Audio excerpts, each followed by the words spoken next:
5월 첫째 주 주일 예배, 온라인 예배에 오신 모든 경성대학교의 성도 여러분 환영합니다. 우리 다 함께 예배송으로 하나님 앞으로 나아가도록 하겠습니다.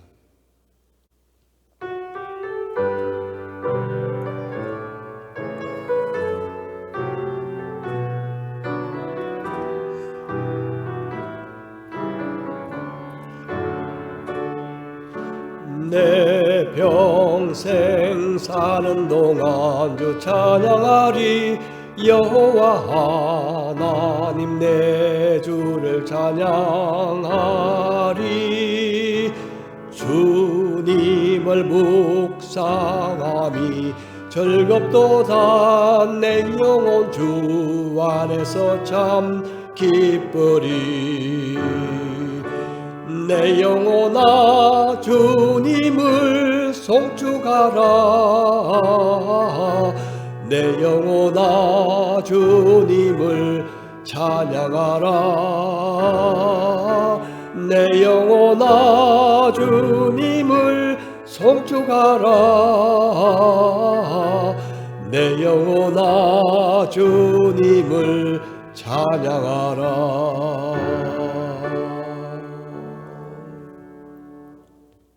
우리 다 함께 사도신경으로 신앙 고백 드리시겠습니다. 전능하사 천지를 만드신 하나님 아버지를 내가 믿사오며 그 외아들 우리 주 예수 그리스도를 믿사오니 이는 성령으로 잉태하사 동정녀 마리아에게 나시고 본디오 빌라도에게 고난을 받으사 십자가에 못 박혀 죽으시고 장사한 지 사흘 만에 죽은 자 가운데서 다시 살아나시며 하늘에 오르사 전능하신 하나님 우편에 앉아 계시다가 저리로서 산자와 죽은 자를 심판하러 오시리라. 성령을 믿사오며 거룩한 공회와 성도가 서로 교통하는 것과 죄를 사하여 주시는 것과 몸이 다시 사는 것과 영원히 사는 것을 믿사옵나이다. 아멘.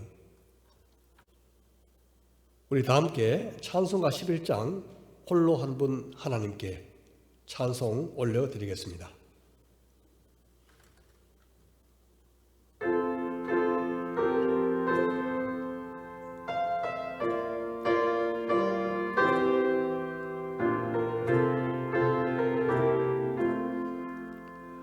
홀로 한 분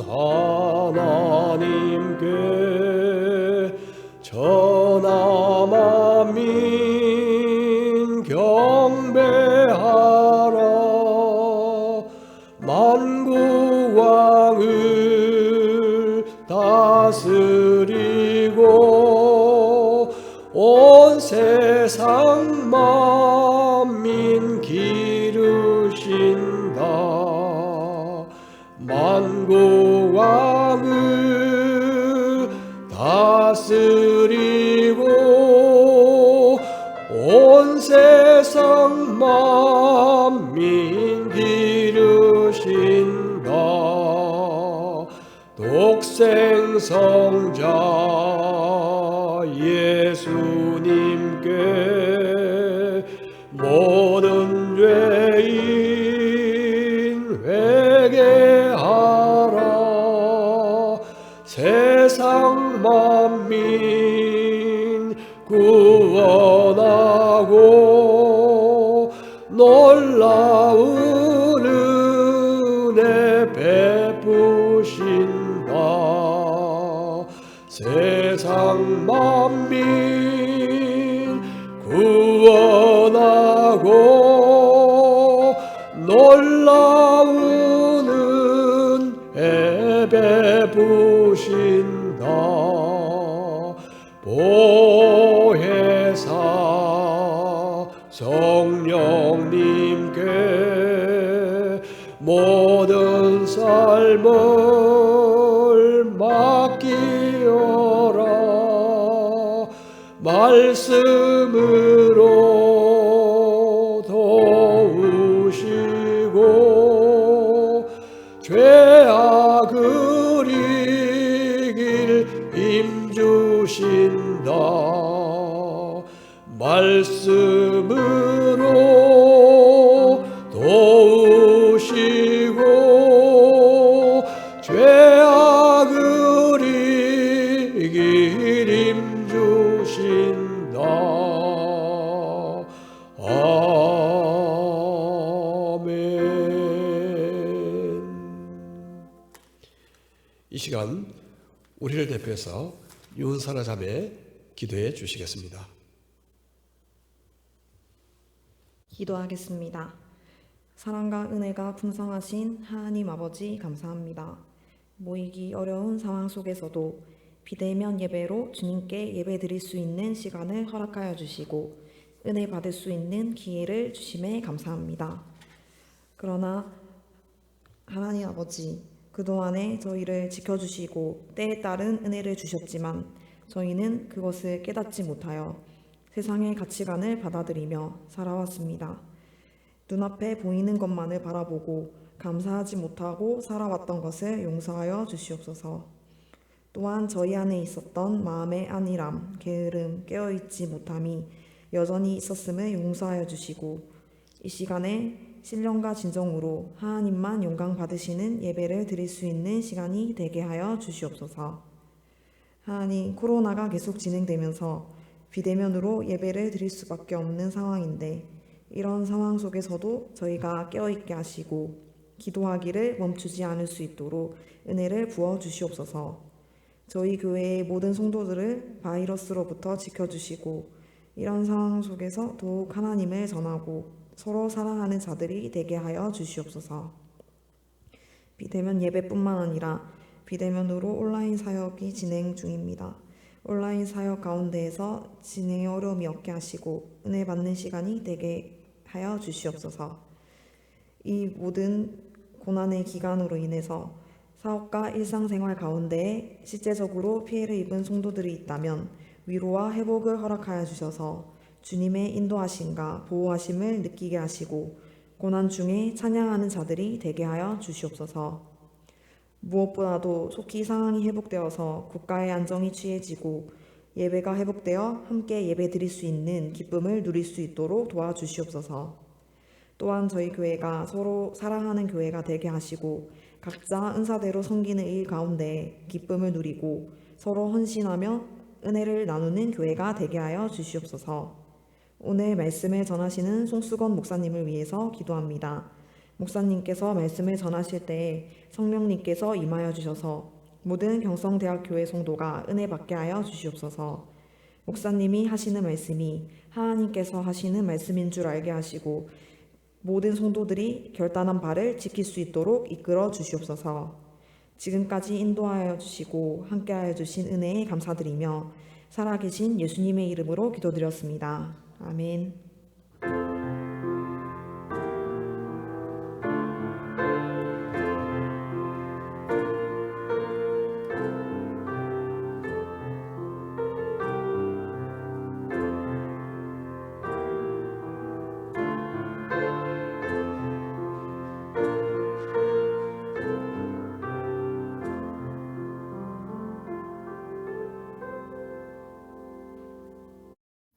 (2021년 5월) 첫째 주일입니다.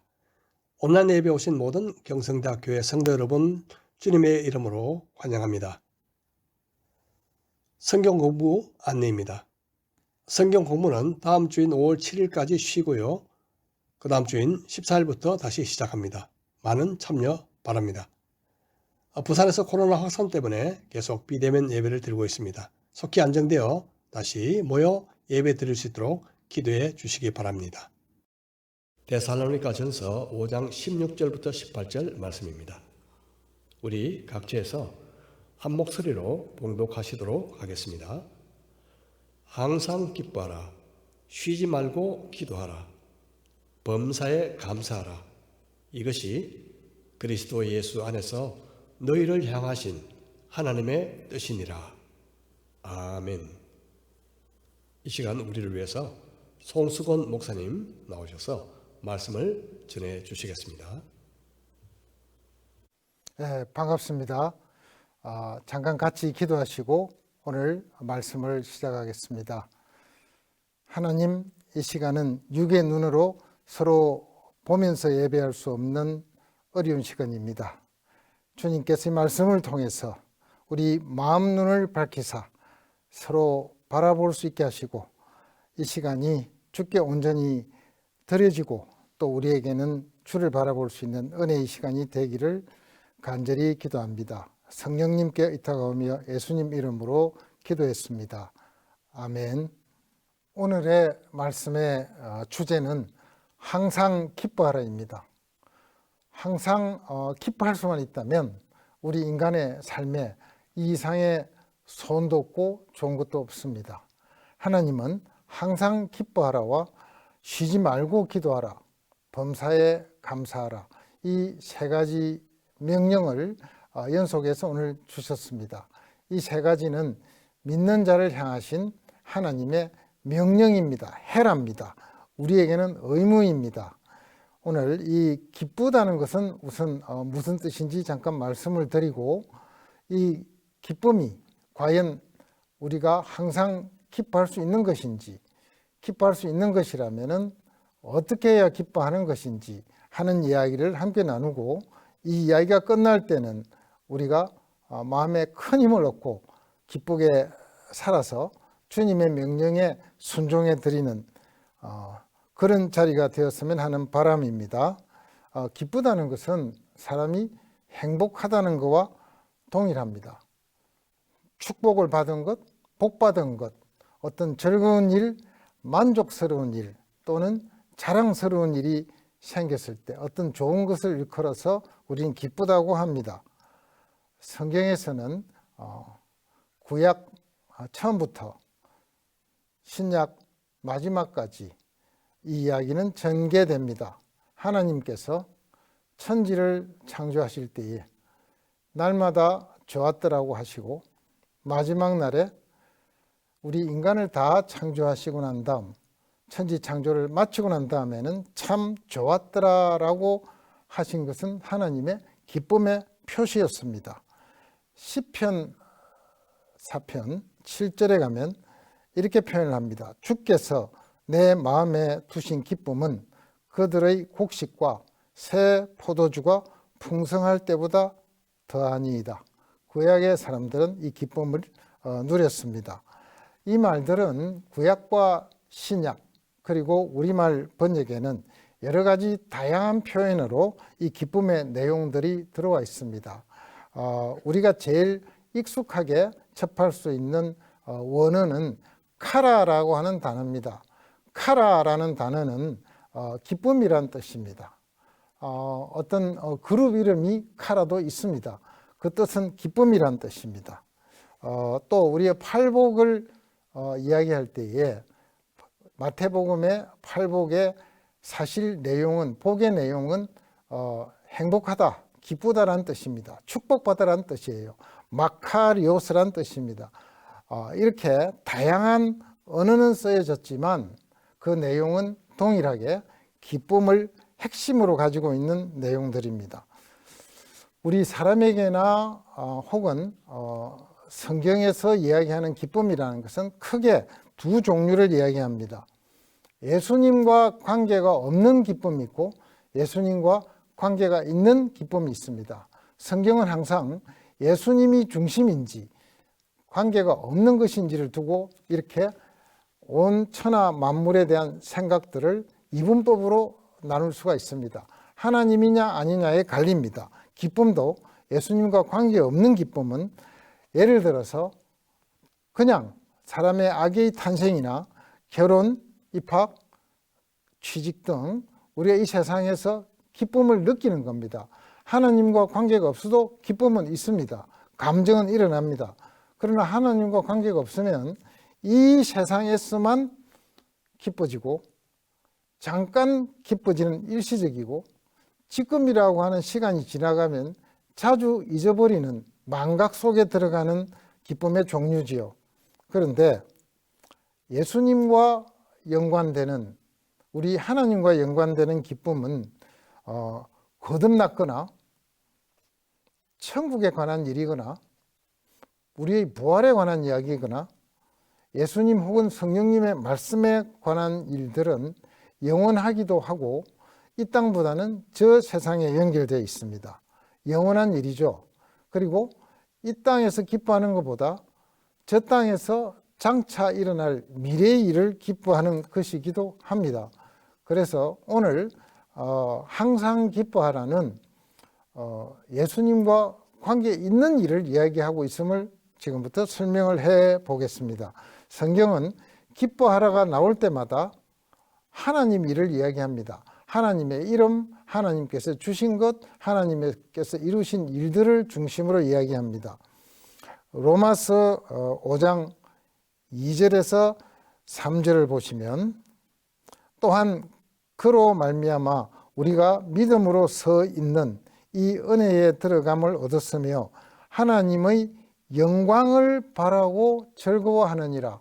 이 바란다는 것은 지금 있는 일이 아니고 장차 일어날 일을 기다리고 기대한다는 뜻입니다. 즐거워하는 이유가 뭐냐면 하나님의 영광입니다. 다만 이뿐 아니라 우리가 환난 중에도 즐거워하나니 이는 환난은 인내를, 인내는 연단을, 연단은 소망을 이루는 줄 알미로다. 이 소망은 장차 나타나실 천국과 하나님에 대한 장래의 소망들입니다. 또한 요한복음 16장 22절에 가시면 기쁨을 이렇게 표현합니다. 지금은 너희가 근심하나 내가 다시 너희를 보리니 너희 마음이 기쁠 것이요 너희 기쁨을 빼앗을 자가 없으리라.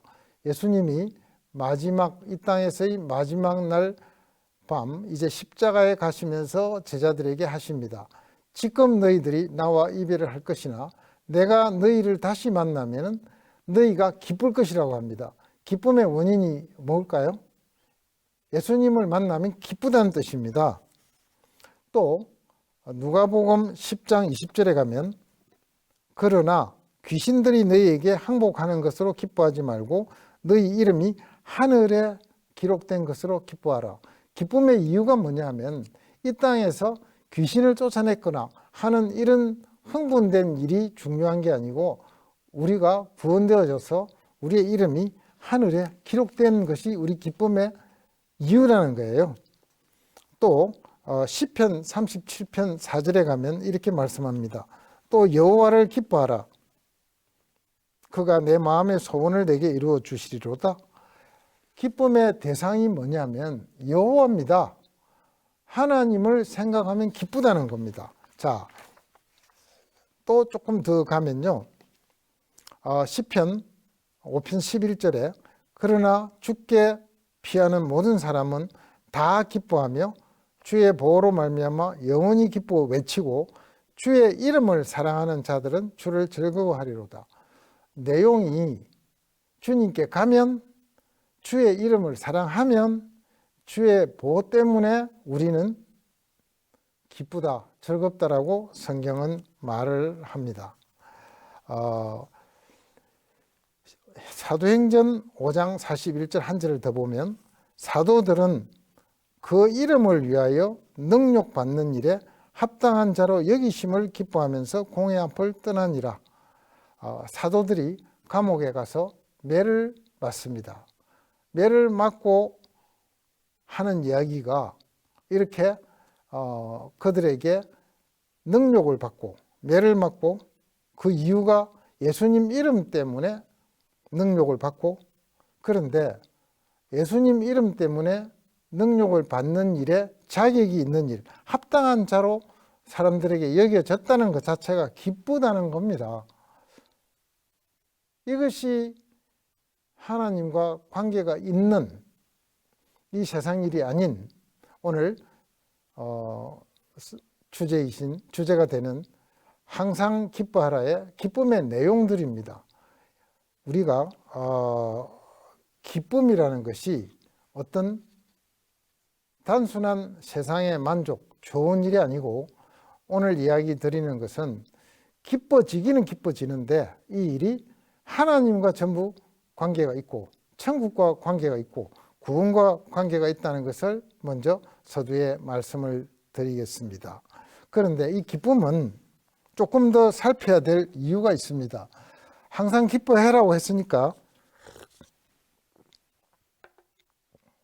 기뻐하려면 과연 기뻐할 수 있는 것인지를 조금 더 살펴보고 가보겠습니다.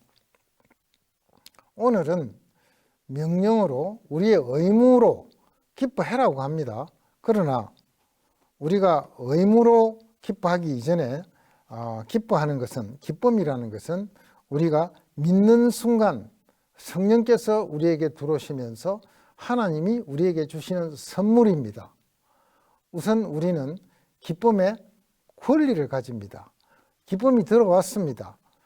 예수를 믿는 자에게 특별히 주신 특권이 뭐냐면 기뻐할 수 있다는 겁니다. 기뻐할 수 있는 권리를 획득했습니다. 우리 국민에게도 의무이자 동시에 권리가 되는 것이 딱 한 가지가 있습니다. 헌법에요. 우리에게는 교육의 의무가 있는 대신에 국민으로서 또 교육을 받을 권리도 있습니다. 기뻐하는 것은 하나님 앞에 우리가 기뻐할 수 있는 권리를 주신 것도 맞지만 또 그 권리에 합당하게 우리가 의무를 행해야 되는 게 있습니다. 이것이 기쁨입니다. 오늘 잘 보시면 아주 특이한 명령입니다. 이 권리와 의무를 동시에 명령했고 이 명령문의 성격은 문법적으로 현재 진행형이 되어서 계속해서 쉬지 말고 반복해라는 뜻이 그 안에 자체적으로 들어 있습니다. 오늘 명령이 두 단어로 되어 있지만 항상 기뻐하라 되어 있지만 기뻐하라는 말 안에 계속해서 기뻐하랍니다. 그런데 권리로서 받은 건 좋지만 우리가 하루 24시간 기뻐할 수 있나요? 어려운 문제를 잠깐 생각을 해보겠습니다. 이 우리의 의무이기도 하지만은 동시에 이 기쁨은 구원을 받고 하나님 믿습니다라고 했다 한들 이 기쁨은 자동으로 계속되어지는 종류의 감정이 아닙니다. 오늘 이 내용은 한번 받으면 우리의 의지를 동원해서 우리가 애를 써서 온 힘을 다해서 기뻐하려고 노력해야 된다는 뜻입니다. 이 요구를 우리에게 합니다. 자, 이것이 기쁨이라고 한다면은 하나님과 전부 관계가 있다. 두 번째, 기뻐할 수 있는 권리는 있지만 또한 동시에 애를 써야 유지되어지거나 더 기뻐지는 상태로 들어갈 수 있다. 이 두 가지로 요약이 된다면 우리는 과연 이 기쁨의 근거와 이유가 뭐길래 이렇게도 할 수 있을까? 우리가 의지를 동원하려면은 동기가 부여돼야 됩니다. 그리고 이유를 알아야 되고 그렇게 할 수 있는 힘의 근거가 우리 스스로가 이해가 돼야 이 명령을 수행을 할 수 있습니다. 물론 예수님을 믿고 항상 노력한다고 되는 일이라면 기뻐진다면 이보다 더 좋은 일이 세상에 있겠습니까? 이 이야기를 듣고 우리가 잠깐만 생각한다면 오늘 여기 모이신 분들은 주일 예배에 오신 분들은 거의 대부분이 예수님을 믿으신 분들입니다. 지금 우리는 기뻐하고 있습니까? 과연 그 기쁨이 내 안에 있는 것을 확인할 수 있을까요? 하는 질문을 잠깐 떠올리면서 오늘 말씀을 계속해 보겠습니다. 만약 지금 내가 기뻐하고 있는 상태가 아니라면 하나님의 명령에 우리는 어떻게 해야 될까? 같은 생각으로 다음 이야기를 해보겠습니다. 두 번째는 이 하나님을 기뻐한다고 하는데 이 기쁨의 근거와 이유가 뭔지를 잠깐 살펴보겠습니다. 앞에서 살펴본 것처럼 이미 말씀드린 것처럼 우리 기쁨의 가장 근본 근거는 하나님이십니다.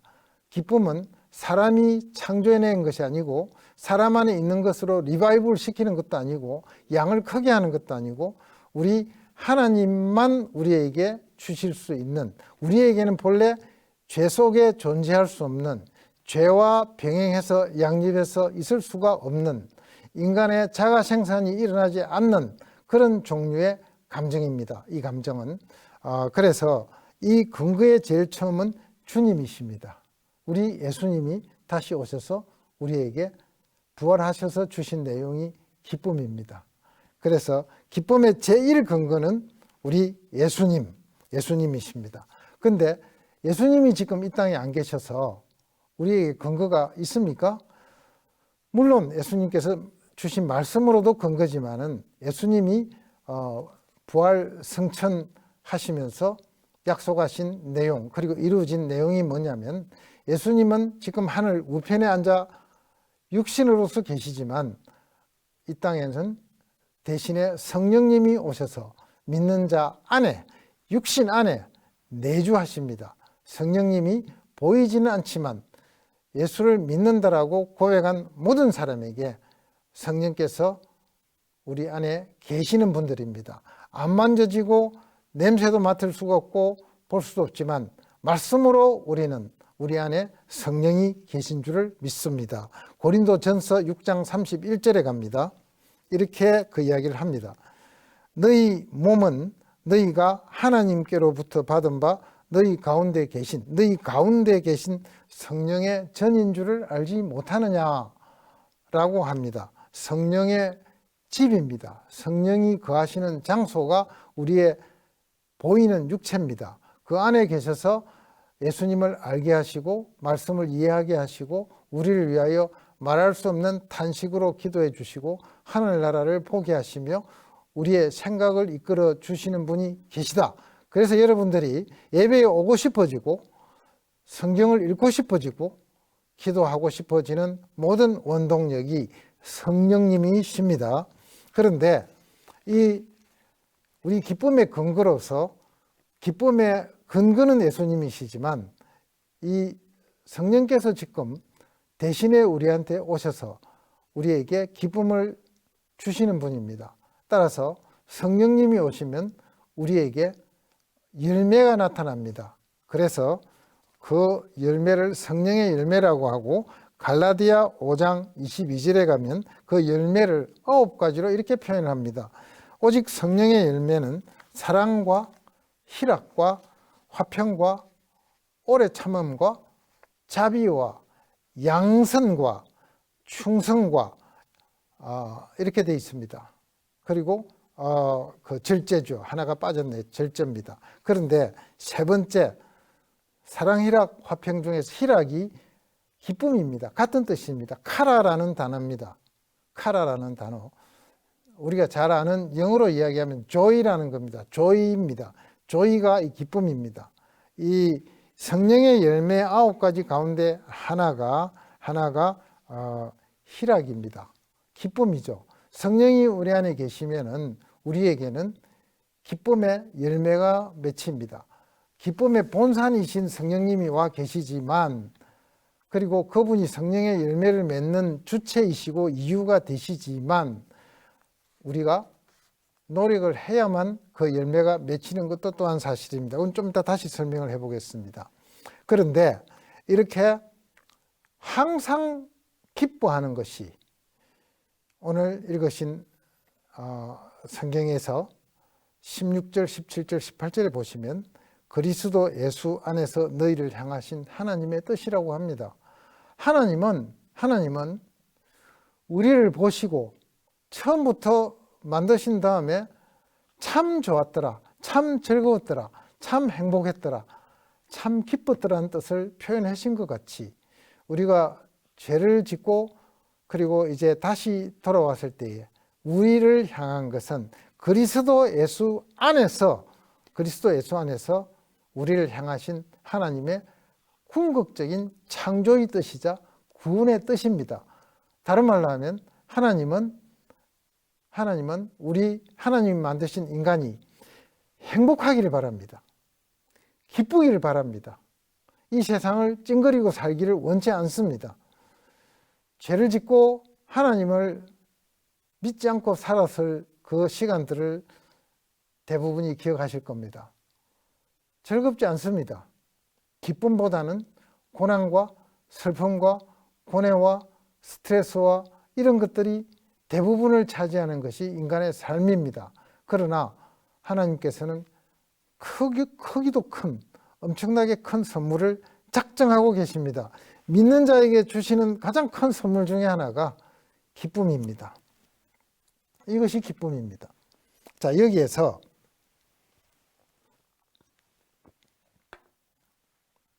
기뻐하기는 기뻐하는데 약 2000년 전에 예수님이 오셔서 기쁨을 선포했을 때에, 그리고 초대교회에 많은 예수 믿는 사람들이 정말 기뻐하고 또 기뻐하면서 예수님이 다시 오실 것을 바라면서 예수님이 다시 만날 때를 소망하며 기뻐하고 있을 때에 그 교회를 바라봤던 예수를 안 믿는 이 세상의 철학자와 사상가들과 사람들이 기뻐하는 것이 너무 부러웠습니다.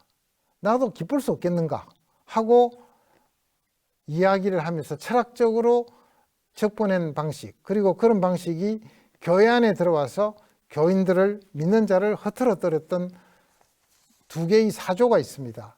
하나는, 두 개 다 사도행전에 나옵니다. 사도행전에 나오는데 하나는 쾌락주의라고 하는 게 있고 하나는 금욕주의가 있습니다. 성경에는 에비구로스 학파라고 합니다. 에피쿠로스라는 겁니다. 쾌락주의인데, 인간이 기쁨은 즐거운 일을, 쾌락을 더하면은 인간은 기뻐진다는 겁니다. 쾌락을 더하는 도구로서 사냥도 하고 술도 마시고 마약도 하고 인간이 감각적으로, 육신의 감각으로 즐길 수 있는 일들을 양을 늘리면 그것이 곧 예수쟁이들이 좋아하는 그 기쁨이 아니겠느냐, 이런 철학파를 쾌락주의라고 합니다. 에피쿠로스 학파입니다. 또 어떤 사람들은 그것은 아니다, 해보니까 아니더라, 그래서 그와는 아주 반대로 갔습니다. 인간의 기쁨은 인간의 욕심을 극단적으로 제거함으로써, 오히려 억제함으로써 사람은 그 안에 기쁨을 찾을 수 있다, 만족을 찾을 수 있다라고 했던 학파가 있었습니다. 스토아 학파라고도 하고 성경은 기록을 스토이고 학파라고 합니다. 이 스토아 학파인데 스토익이라고 합니다. 이 사람들은 쾌락으로 가거나, 그러니까 육체를 중심으로 생각한 겁니다. 육체를, 우리 육신을 아주 쾌락으로 들고 가든지 육신의 쾌락을 완전히 제거하고 절제해서 그 안에서 기쁨을 맛볼 것이다 라고 했던 파들이 있습니다. 그들이 어쨌든 성경하고는 아무 관계가 없습니다. 하나님하고도 아무 관계가 없습니다. 천국 가는 사람하고 아무 관계가 없습니다. 일시적일 것이고 이 세상에 거칠 것이고 잠시 있다가 사라지는 쾌락들입니다. 지금도 마약이라는 쾌락을 사용하면, 술이라고 하는 쾌락을 사용하면 점점 더 많이 마시거나 점점 더 도수를 올리지 않으면 쾌감을 못 느낀다고 합니다. 쾌감을 느끼는 것이 아니라 정신에 이상이 오는 상태죠. 또 이거하고는 조금 다르지만은 자기를 절제와는 좀 다르게 아예 세상사에 관심을 꺼가는 사람도 있습니다. 교회 안에서도 그런 사람이 있습니다. 남의 일에는 나는 간섭 안 하겠다, 남의 일에게는 무관심하겠다라고 결심한 사람들이 있습니다. 이것도 성경적이지 않습니다. 예수 믿는 사람은 이 땅에서 기뻐해야 되는 만큼이나 남을 위해서 기도해 줘야 되고, 남을 살펴줘야 되고, 다른 사람을 사랑해야 되고, 다른 사람을 위해서 기도하고 나가는 의무와 권리를 가지고 있습니다. 예수 믿는 사람이 냉담하거나 예수 믿는 사람이 너무 많이 절제해서 그 모습을 없애거나 하는 것은 전혀 성경적은 아닙니다. 오늘 데살로니가 전서 5장 16절에서 말하는 항상 기뻐하라는 하나님이 우리를 창조하신 모습 그대로의 회복입니다. 진정한 회복, 그리고 영원한 기쁨이 그 안에 있는 걸 의미하죠. 자, 그러면 이제 어떻게 하면 오늘 이 명령을 수행할 수 있을까? 어떻게 기뻐하나를 잠깐 설명을 드리겠습니다. 우선 항상 기뻐하라 한다고 내가 지금 이제부터 기뻐하자 라고 손을 들고 소리를 지른다고 해서 기뻐하는 감정은 우리에게 절대로 생기지 않습니다. 기뻐해라고 한 것은 인위적으로 감정을 만들어내라는 뜻이 아니고요. 그리고 기쁨이라고 하는 천국의 선물은 기쁨 자체를 붙들리면 접혀지는 게 아닙니다. 그것이 아니고 다음에 세 가지를 하시면 그 근거 되시는 성령님께서 우리 안에, 저 안에, 여러분 안에 와 계신 성령님의 역사가 우리에게 하나님 안에 있는 기쁨, 예수님 안에 있는 기쁨을 선물로 부어주시는 결과입니다. 따라서 이 세 가지입니다. 첫째는 예수를 믿으라. 둘째는 기도하라. 셋째는 계명을 지키랍니다. 이 세 가지입니다. 예수님이 이 기쁨의 근거이기 때문에 예수를 믿지 않으면 우리는 예수님으로부터 받을 수가 없습니다. 예수를 믿는다는 뜻은 이런 뜻입니다. 마태복음 5장에 팔복에 나와 있는 대로 5장 3절부터 12절까지에 나와 있는 대로 우선 우리의 죄 때문에 우리는 하나님이 기뻐하시는 일을 아무것도 할 수 없는 마음이 가난한 사람이구나 하는 것을 느끼셔야 믿는 겁니다. 이것이 얼마나 슬프고 애통한가를 마음에 느끼셔야 됩니다. 마음이 애통한 자는 복이 있다고 했습니다. 슬프고 애통할 뿐만 아니라 내가 죄인인 것이, 남이 나를 죄인이라 하더라도 내가 할 말이 없는 사람을 깨닫는 상태, 온유한 상태입니다. 화를 낼 수가 없습니다. 우리는 아무것도 아닌 존재임을 깨닫는 과정이 선행되는 것이 믿는 겁니다. 이제 이런 상태에 이르면 정말 하나님의 의로우신 일, 옳은 일들이 이제 우리 안에 들어왔으면 하는 강한 욕구와 바람이 생깁니다. 의에 줄이고 목마른 상태입니다. 의에 줄이고 목마른 자가 복이 있다고 하셨습니다. 이런 사람은 남을 긍휼하게 여깁니다. 불쌍한 자를 불쌍하게 여깁니다. 없는 자를 가슴 아파하며 찾아갑니다. 마음이 거짓이 없는 사람이 되어갑니다. 마음이 청결한 자가 복이 있어 하나님을 봅니다. 이런 사람은 남과 싸우지 않습니다. 화평케 하는 자입니다. 믿는 사람은 하나님의 의를, 하나님의 옳으신 내 행동 때문에 사람들이 나를 박해하게 되면 내가 천국 사람입니다. 이런 징표가 있으면, 이런 상황에 이르면 하나님께서 성령을 통해서, 우리 안에 있는 성령을 통해서 기쁨을 우리 안에 부어주신답니다. 기쁨은 만드는 것이 아니고 우리가 주님을 찾을 때 오는 겁니다. 믿어야 기뻐집니다. 둘째는 기도해야 됩니다. 기쁨은 우리가 앉아 있다고 되지 않습니다.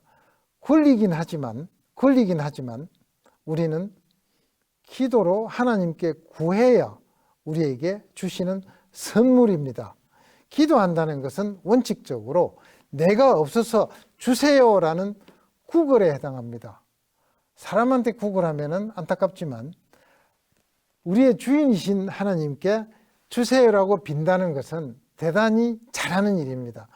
기도는 낮은 자세로 그래서 하는 겁니다. 달라고 하는 거죠. 하나님 기쁨을 주세요. 기도를 해야 선물을 받는 통로가 되는 겁니다. 기도는 바로 기도하는 즉시 선물이 내려오는 통로라고 성경은 이야기합니다. 기도는 특별한 효능을 갖고 있습니다.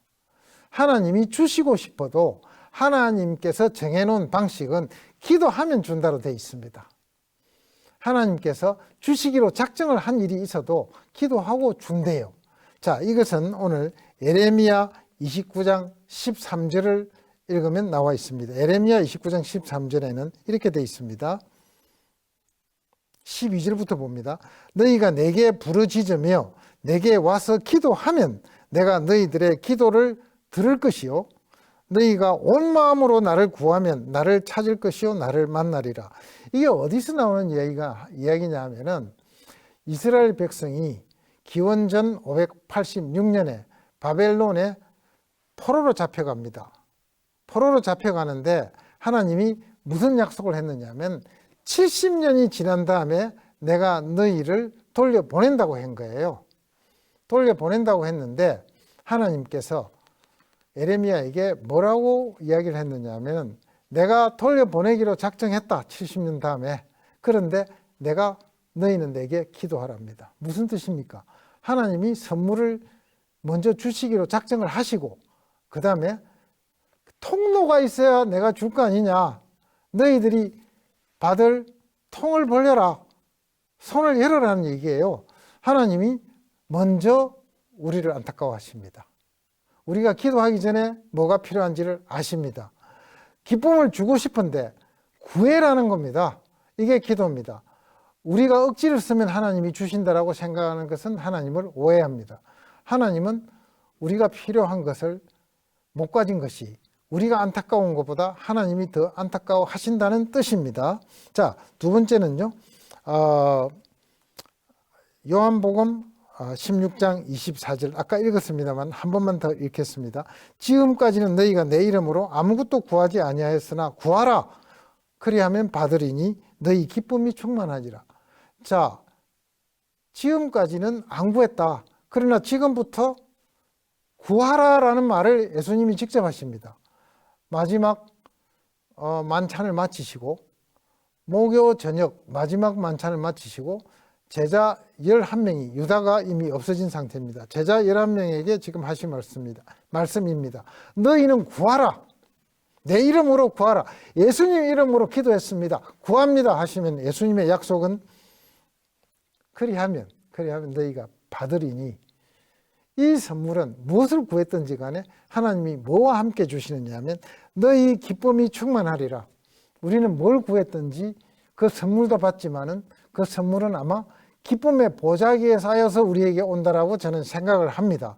하나님께로 받은 선물도 중요하지만 그 선물을 주신 하나님 때문에 우리는 더 기뻐집니다.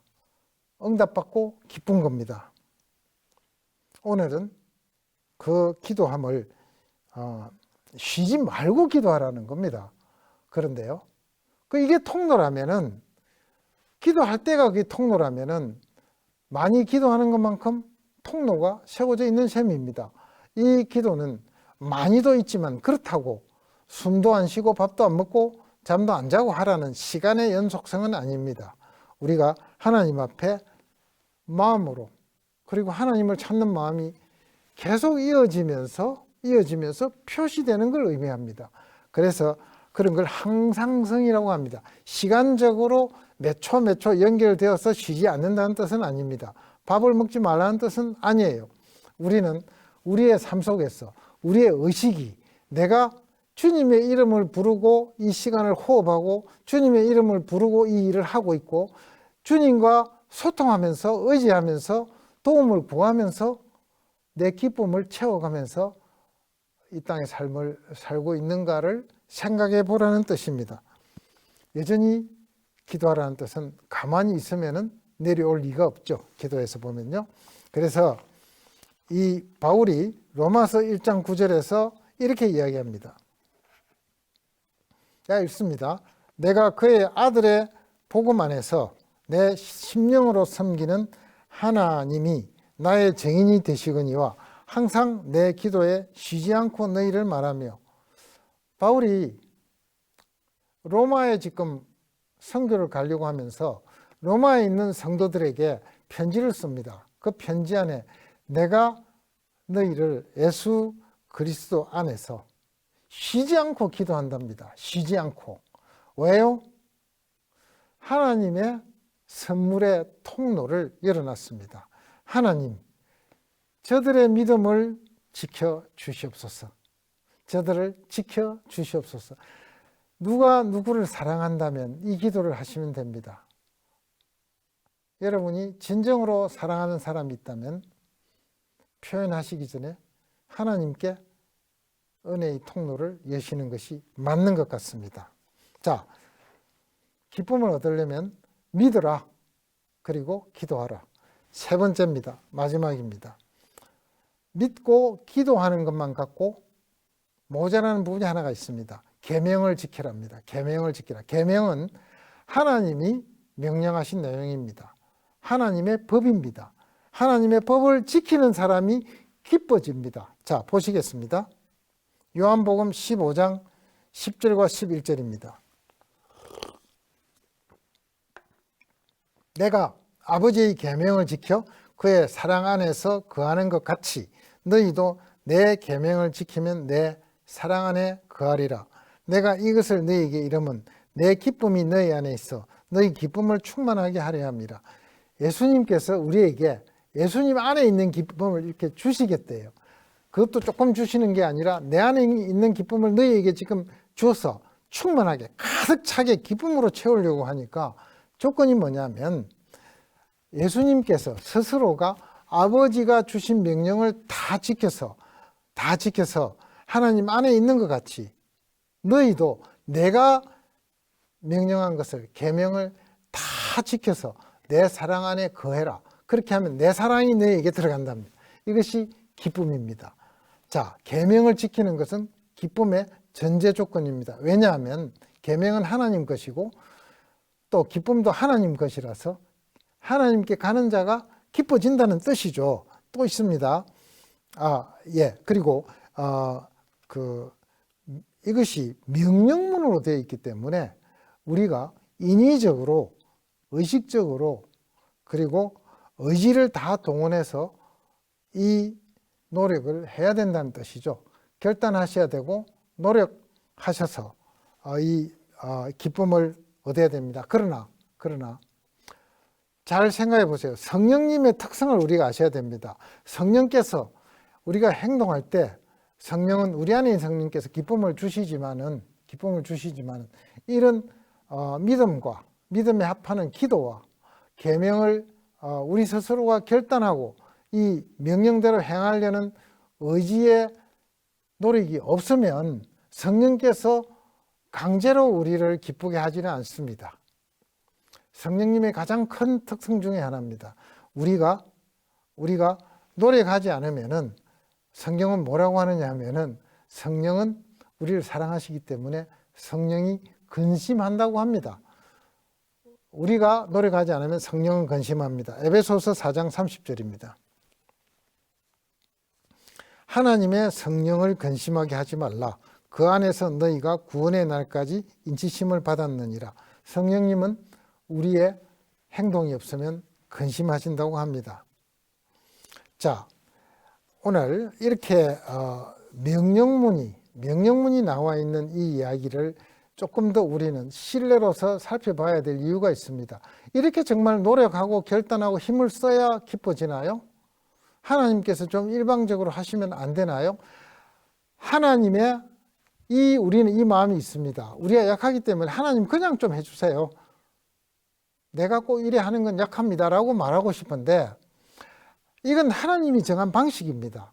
우리가 인격적으로 하나님께 나갈 때에 하나님도 인격적으로 우리에게 인격적 기쁨을 주시겠다는 의도인데 이것을 가장 적나라하게 나온 부분이 다윗이 가나안을 정복하면서 싸웠던 이야기가 하나님이 하시고 또 누가 한 것 같이 알 수가 없는 내가 행하니까 성령께서 내 안에서 도우시고 성령께서 행하시는 것 같은데 또 내가 행한 것 같고 하는 구별이 안 되는 그 기도를 제가 잠깐 보여드리겠습니다. 시편 18편입니다. 시편 18편 다윗 왕이 전쟁한 경험입니다. 잘 보세요. 주어가 어디로 들어가는 걸 들으셔야 됩니다.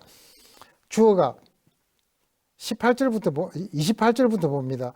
주께서 나의 등불을 켜시며 여호와 내 하나님이 내 흑암을 밝히시리로다. 그 다음에 왼쪽은 납니다. 오른쪽은 주입니다. 내가 주를 의뢰하고 적군을 향해 달리며 내 하나님을 의지하고 담을 뛰어넘나이다. 이 하나님이 힘으로 내게 띠띠우시며 내 길을 완전하게 하시며 나의 발을 암사슴 발같게 하시며 나를 나의 높은 곳에 세우시며 내 손을 가르쳐 싸우게 하시니 내 팔이 곧 활을 당기나이다. 하나님이 도우시고 활은 내가 당겼습니다. 또 주께서 주의 구원하는 방패를 내게 주시며 주의 오른손이 나를 붙들고 주의 온유함이 나를 크게 하셨나이다. 내 걸음을 넓게 하셨고 나를 실족지 않게 하셨나이다. 내 걸음을 떼는 것을 하나님이 넓게 하셨답니다. 내가 한 게 아니고. 그 다음입니다.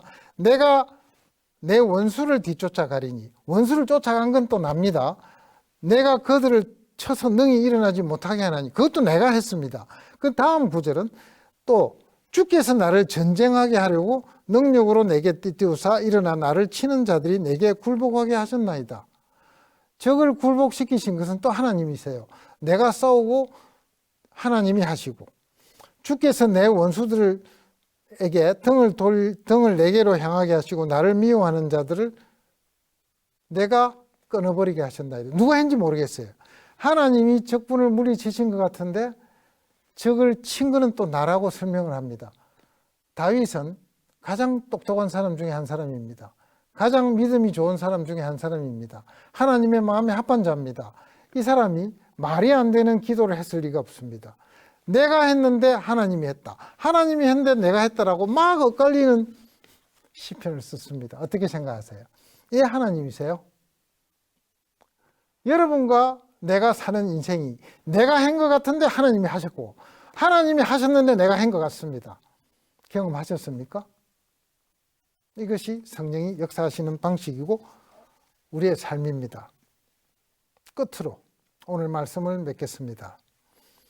이것이 기뻐하시는 방법인데, 우리가 기뻐할 수 있는 방법을 성경은 믿으라, 기도하라, 계명을 지키라라고 말씀을 주셨는데, 우리가 해서는 안 되는 일이 있습니다. 이 일을 하면 들어왔던 기쁨도 빠져나가 버리고 기쁨을 못 느끼는 사건들이 몇 개가 있습니다.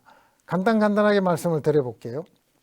우리가 죄를 지으면, 거짓말하고 시기 질투하고 미워하면 기쁨이 없습니다. 기도하라고 했는데 기도가 막히면 통로가 없어져서 우리 기쁨이 사라집니다.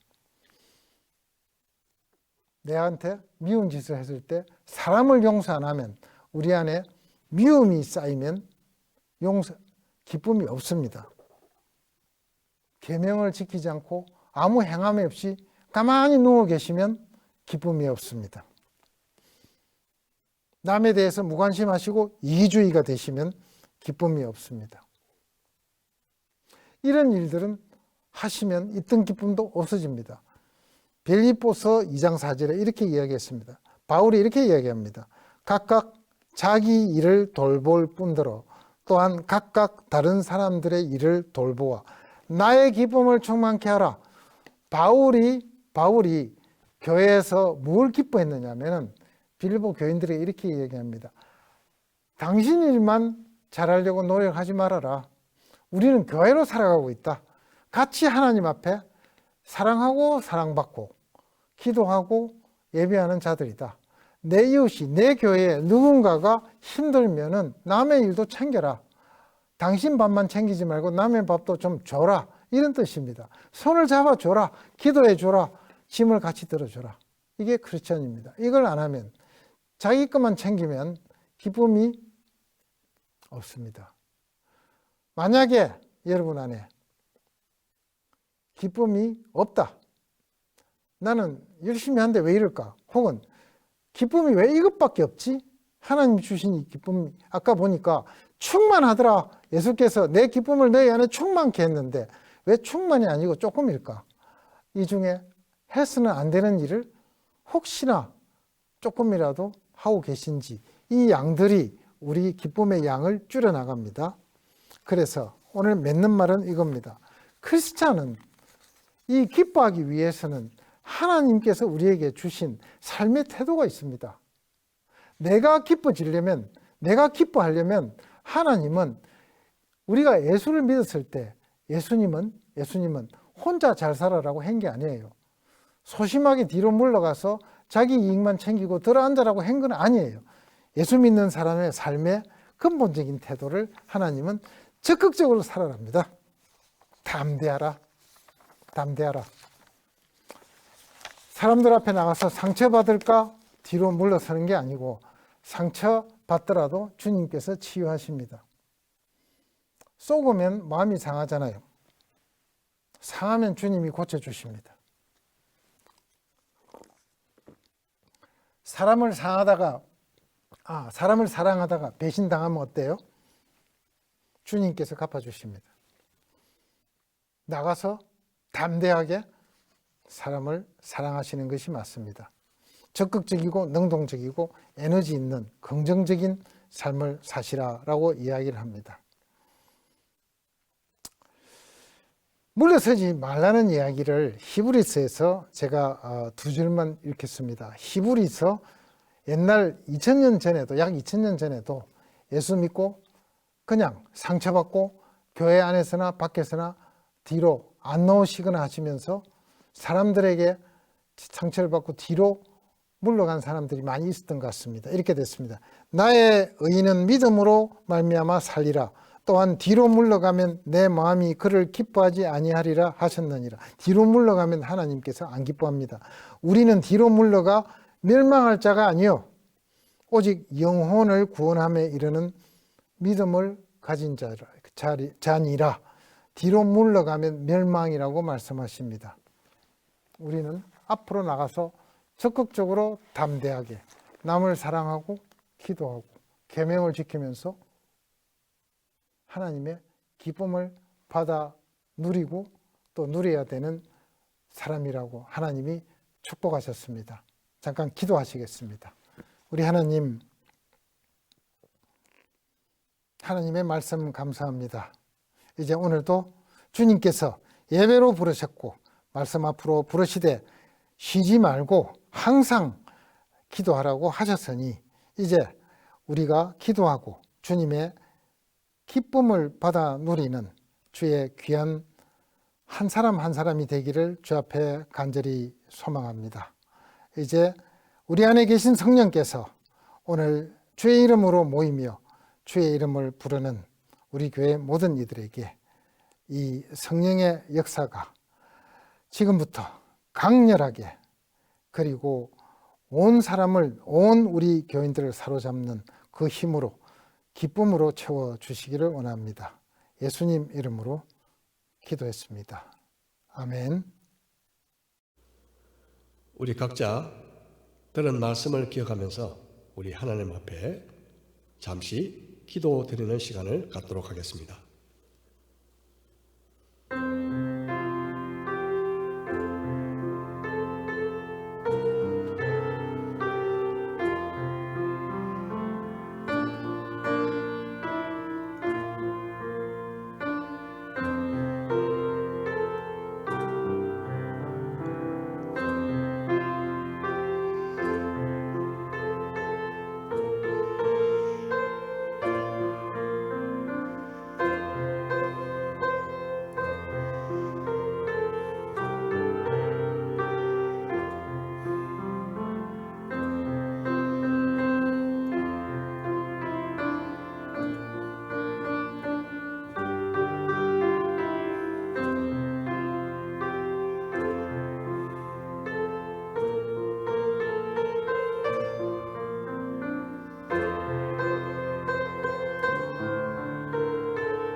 우리 다 함께 411장 함께 찬송 부르고 목사님 축도로 예배를 마치도록 하겠습니다.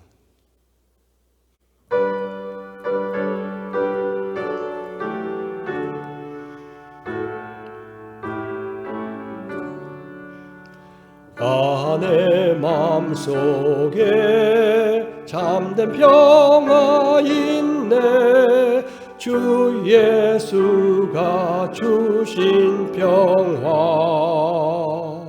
시험 닥쳐와도 흔들리지 않아 귀하다 이 평안함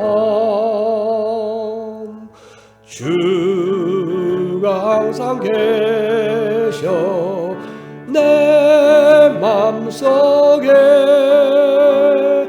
주가 항상 계셔 기쁘다. 주 나의 맘에 계셔 위로하시네. 어찌 내가 주를 떠나 살까. 이 귀한 평화 내가 받고 보니 내 슬픔이 사라지고 마음의 기쁨 넘쳐 주를 찬양하네. 아 평화의 임금 예수. 주가 항상 계셔 내 맘속에. 주가 항상 계셔 아 기쁘다. 주 나의 맘에 계셔 위로하시네.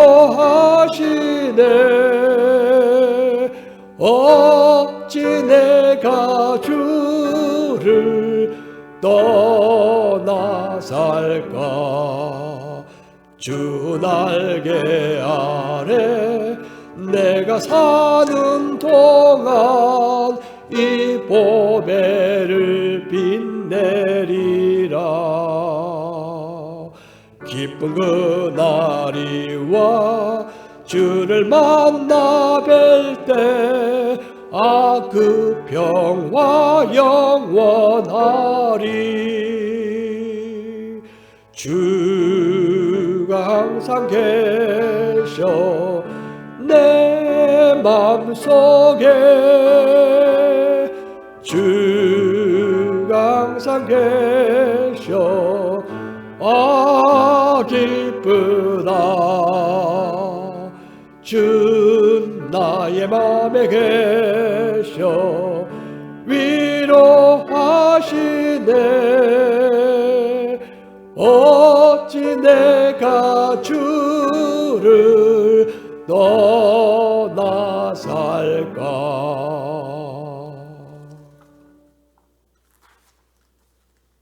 이제는 우리 죄를 위하여 십자가에서 돌아가신 예수님의 그 만극하신 은혜와 그 아들을 우리에게 보내주신 하나님 아버지의 그 사랑과 이제는 우리 안에 와 계신 성령님의 감화, 감동, 교통하심이 지금부터 항상 기뻐하고 주님께 기도하며 감사하며 이 땅에서 주님의 계명을 지키기로 작정하고 이 예배의 처소를 떠나는 하나님을 사랑하는 모든 경성대학교 교인들에게 지금으로부터 영원 끝까지 함께 하시기를 축원하옵나이다.